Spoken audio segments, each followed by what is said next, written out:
Laura Berman Fortgang is recognized internationally as a pioneer in the life coaching field.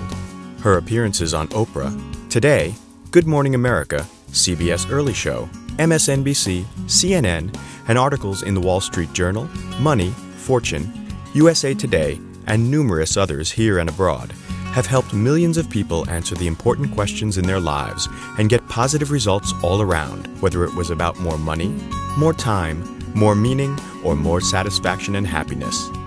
And now, Laura Berman Fortgang. We were asking ourselves in the late 80s, early 90s, how do I have it all, right? How do I do it all?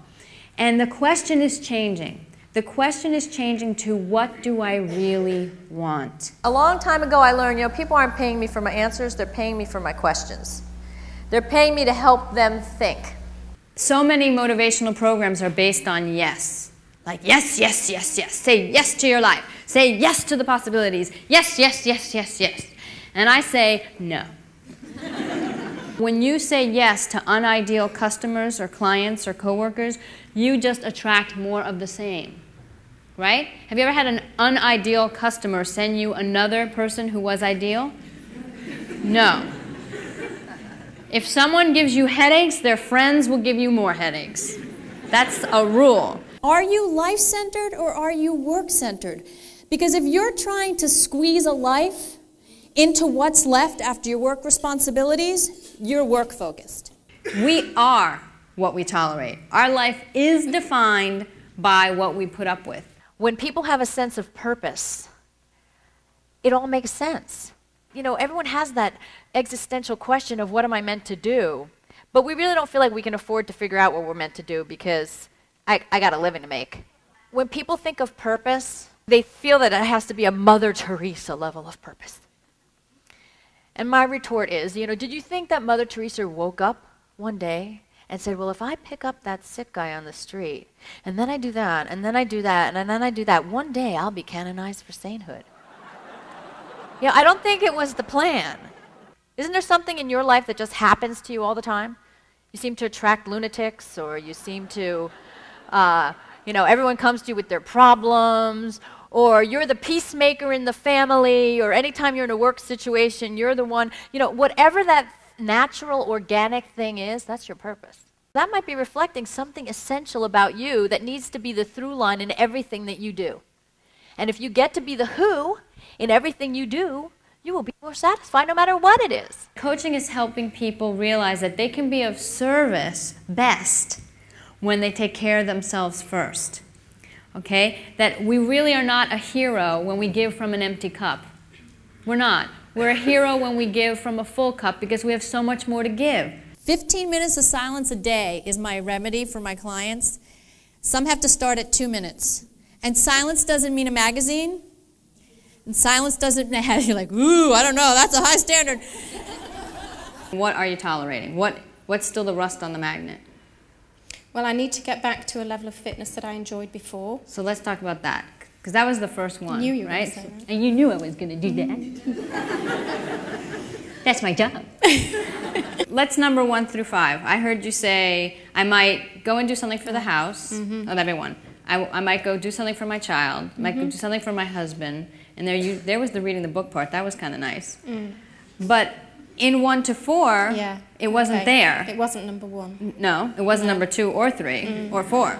It was like somewhere over here. So if it really were a priority, where would it be? What number? It should be number 1. Okay, that's a should, so we'll look at that in a minute. But if it were number 1, and you truly wanted it to be number 1, what would it look like? What would your week look like? Well, I would plan my week around those times, ideally. What does tomorrow look like? After calling the plumber. It looks like I'm going to the gym now. How about that?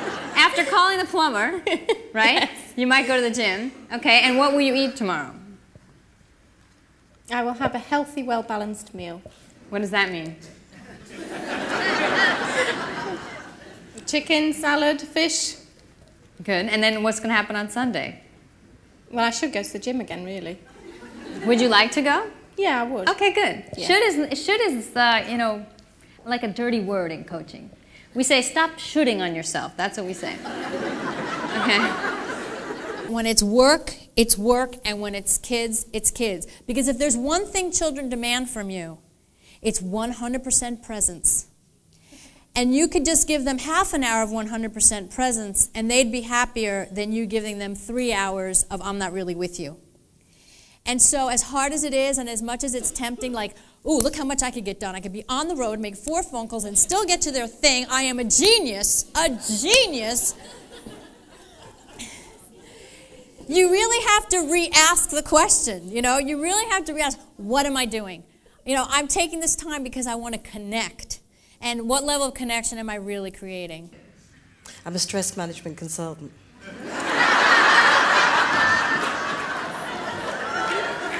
Now I'll tell you the truth. I'm actually a lady who has customers who come to me for special favors.